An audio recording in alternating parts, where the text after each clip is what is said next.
多少年来，德川家康被称为老乌龟的重要原因之一，是奉织田信长之命杀了自己的老婆儿子，忍辱负重，胯下求生，才熬到德川盛世。但事实可能是老乌龟并非奉命行凶，反而是让信长替他背下了黑锅。那真相究竟如何？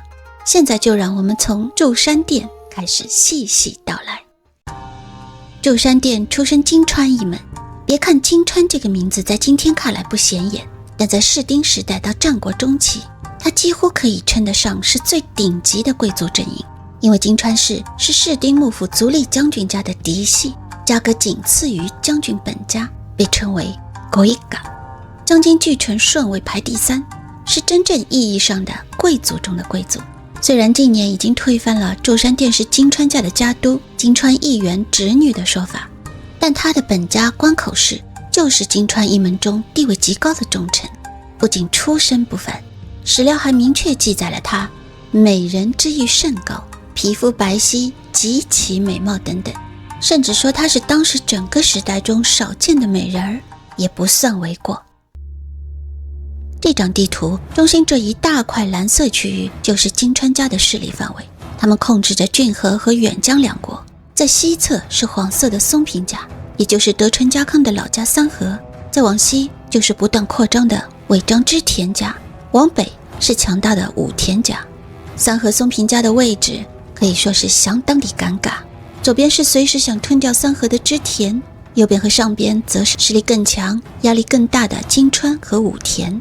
不过武田信玄当时正和上杉谦信在北方相爱相杀，和金川也有结盟，因此松平家是被金川家控制的。为了确保三河不会倒向尾张，金川义元就要求松平家把6岁的嫡子送到郡府做人质，而这个嫡子就是后来的德川家康。为了绑定家康，把松平家家臣化，义元把自己的养女比家康大2岁的筑山殿嫁给了他，婚礼在家康14岁元服的同一天举行。结婚第2年，长子信康出生，1年后又有了长女归姬。这么看来，这对夫妻应该是很和睦的。但其实筑山殿对作为人质的家康多少带着几分主家的优越感。史书说筑山殿轻视家康，家康嘛，据说因为筑山殿实在太漂亮了，一开始对她是一见钟情。但即便妻子貌美如花，男子寄人篱下的那口气终究还是咽不下。两人之间真正的裂痕从长女归姬出生开始。归姬是家康初恋情人的名字，给女儿取这个名算是从侧面表达对妻子的不满。结果夫妻之间爆发了第一次激烈的争吵。和传统的说法不同的是，最新的研究表明，夫妻俩并不是一直生活在金川家，他们后来搬去了家康的领地冈崎城，但出生没多久的长子信康按惯例被留下来做了人质。1560年，金川义元在上洛途中经过织田家的领地尾张，如日中天的他把这片小小的土地当成囊中之物，根本没有把尾张大傻瓜的织田信长放在眼里，结果竟然羞耻地在拥有织田军10倍军力的情况下战死，金川家迅速败落。2年后，家康在青州与织田信长结成新盟，成了金川家的叛臣，这让还留在金川家中做人质的才3岁的信康危在旦夕。想想看，信长可是杀死义元的元凶啊，如今为了和这个杀害家主的祸结盟，自己的老公还要把儿子也搭进去，筑山殿气成什么样子，大概不用多说了吧。金川家新人家督当然也气，但气归气，他不杀信康，却逼着筑山殿的父母切腹，这是夫妻俩感情第一次决裂。再加上筑山殿因为成了知德同盟的敌对方，他的居所不再是冈崎城，而是在城外另外建造的筑山。筑山殿这个称呼也由此而来。这时候的筑山殿估计对家康可谓是爱恨交织，应该是恨意更重。一边是眼见不行的娘家，一边是每天都要在生死打拼间做无情抉择的老公。史学家根据种种迹象判断，他们当时实际上已经处于事实离婚状态。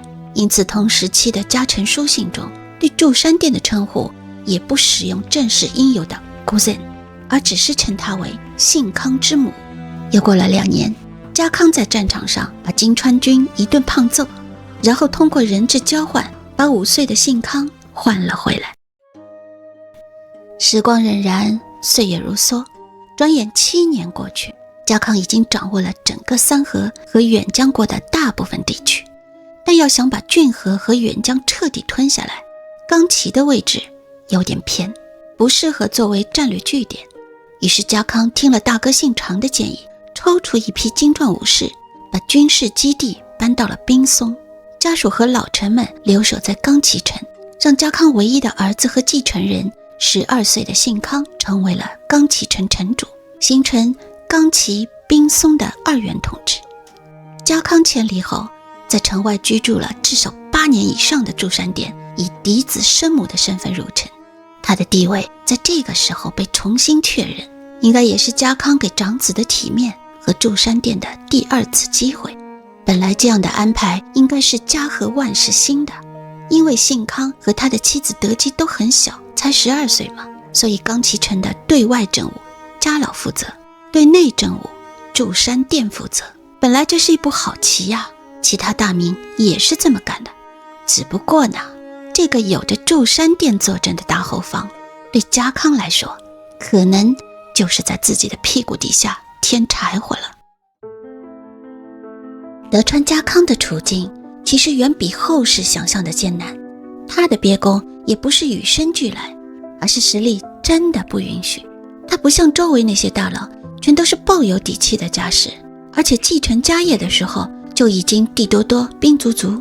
相反，他们家一开始只是个小土豪，他还是个人质，一切都得看人眼色。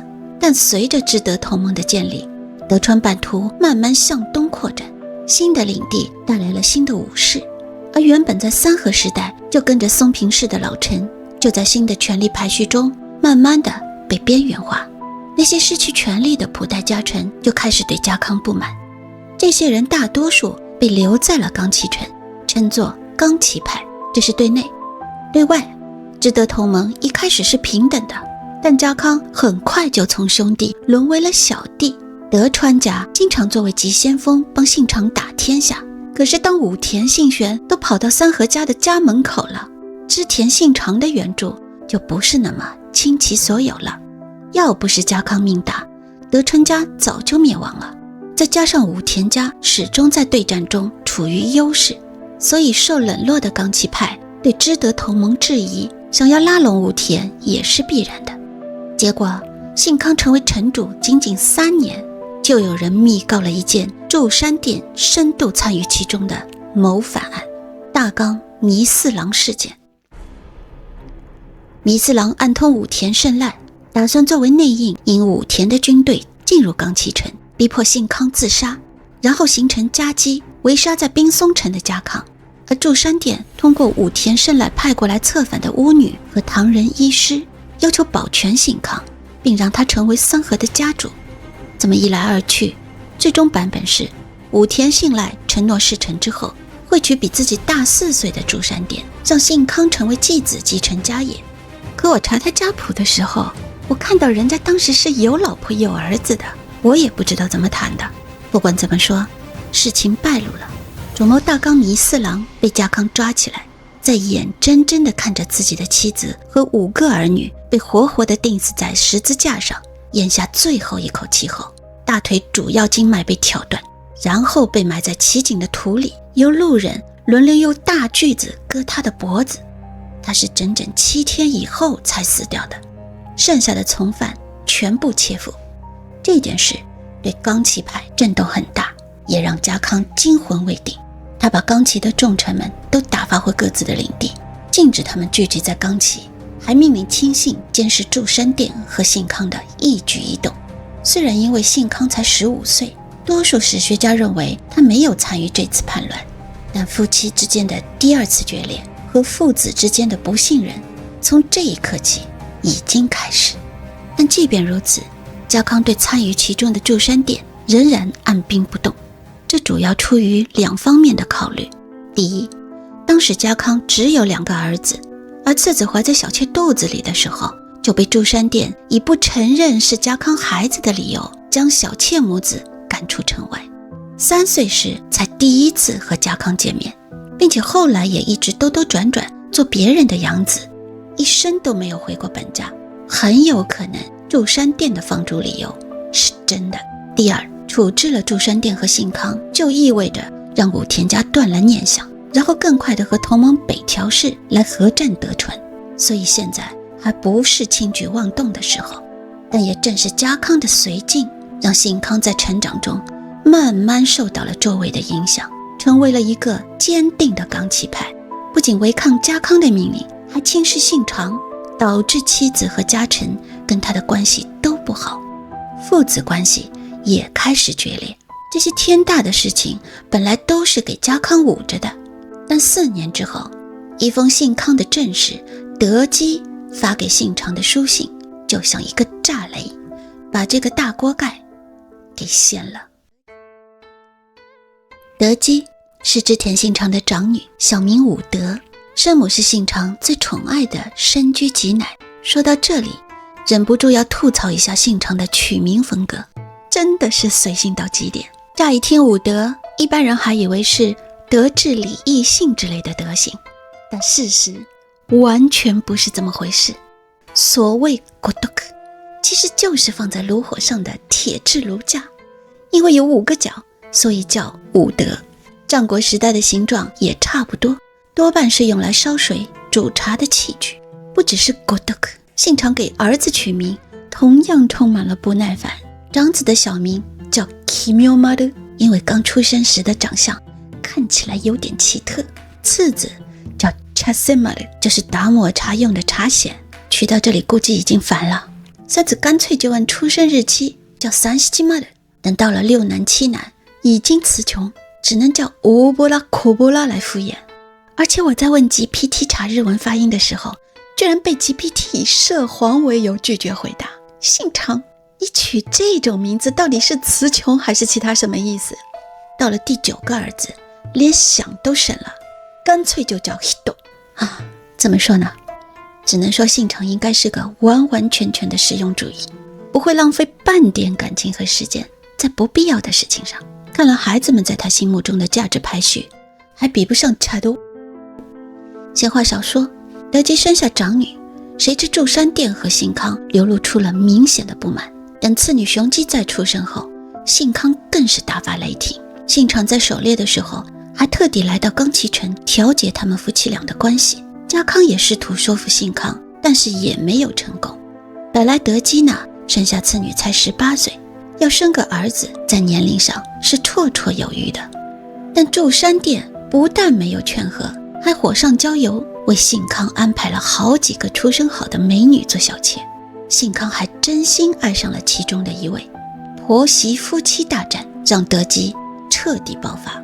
说到底，祝山殿不看好自己的老公，更讨厌织田信长。本来如果他能把心思花在凝聚德川一门，而不是背叛上，20年以后母仪天下是指日可待的。不过或许站在祝山殿的角度，为了保住信康，当时的策略才算是更明智吧。话说德基于是托付德川老臣酒井忠次给老爹信长写了告状信，控诉了信康和祝山殿的12条罪状。原文已经没有了，但下面几条是有记载的。1. 信康和祝山殿怪罪德基没有生下儿子。2. 信康性格残暴，因为传说在狩猎时如果遇到僧侣就会抓不到猎物，所以信康在捕猎途中会虐杀他遇到的僧侣。3. 镇上举行庆典时，信康会射杀他认为跳舞技艺不佳的村民。4. 祝山殿和武田家派过来的一个中国医生私通。5. 祝山殿诱导信康暗通武田背叛家康。6. 家康知道祝山殿的背叛后训诫信康，但信康不听。我想应该没有人对德基说过他老爹爹杀过几千几万个村民和和尚的事吧？这在信长面前算是罪吗？总之至少有这6条。据说信长看到第10条后，后面2条都来不及看，就马上向酒井忠次求证。酒井没有替少主和当家夫人辩解，反而跟信长确认了这些基本属实。我想最关键的还是第5、第6条吧。接下来就是大家长期一致公认的说法，就是信长大怒，并下令家康杀死他37岁的妻子和21岁的儿子。祝山殿是在押送途中被家臣杀害的，信康是在流放后又被家康命令切腹的。但近年来的研究表明，这个决定很有可能是家康自己做的，理由也是之前他没有处置这母子俩的那2个。一，他是在三子秀忠出生后3个月，北条氏和武田家的同盟破裂的次月放逐信康的。祝山殿接着在当月被杀，连儿子的最后一面都没见到。紧接着德川家和北条氏缔约，当月家康就命令信康切腹了。这个时机也太巧了吧，之前没能处置祝山殿母子的理由，恰恰在信康切腹之前都有了转机。所以更有可能的是家康假装用信长这个更权威的命令来做挡箭牌，才能彻底压制冈崎派的反叛势力，并且史料里信长并没有直接说杀了家康，而是考虑到这是德川家的内部事务，说的是遵从家康的意愿。